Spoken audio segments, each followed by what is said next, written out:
À la fac, on passe la nuit avec son petit copain. Je vois pas le problème, tu laisses le petit copain d'Oliver dormir ici. Cooper n'est pas mon petit copain.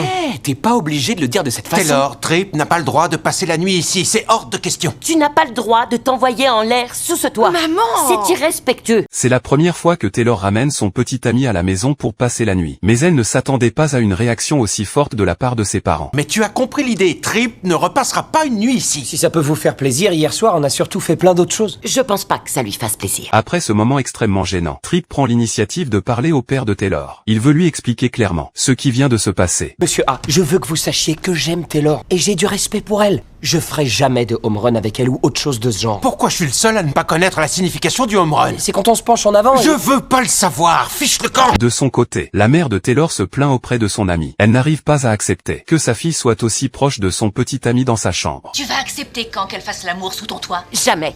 Pas tant que je serai en vie ou morte. Mais son ami l'interrompt immédiatement. Elle pense que si les parents contrôlent trop leurs enfants, cela ne fera que les pousser à se rebeller davantage. Et ils risquent même de prendre des décisions impulsives. Alors c'est moi qui... Selon elle, les parents et les enfants doivent constamment adapter leur façon de communiquer. Sinon, ils finiront par créer une distance entre eux. Elle veut accompagner Taylor et grandir avec elle. Pour que Taylor ait encore envie de rentrer à la maison plus tard, ils finissent par accepter cette situation. Ils décident de la laisser passer du temps seule avec son petit ami dans sa chambre. Mais ce qui est encore plus surprenant, c'est qu'ils ne se contentent pas d'accepter leur relation. Qu'un piège et qu'on approuve vos décisions d'adulte, on vous offre tout ce qu'il faut pour passer une nuit romantique à deux dans votre chambre. Oh, y a pas de CD. Tu n'as qu'à regarder la pochette pendant un moment et tu seras prête à y aller. Ça marche aussi avec la VHS de 3 hommes et un bébé.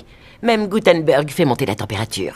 Il y a une bougie senteur jasmin, parce que je sais que Trip adore Aladdin. Ouais, c'est vrai. Ok, on a compris. Merci. C'est quoi ça? Ce sont des baleines de l'Atlantique Nord, elles chantent des heures. Pas de pression, mon pote. Je crois que je préférais quand vous me menaciez.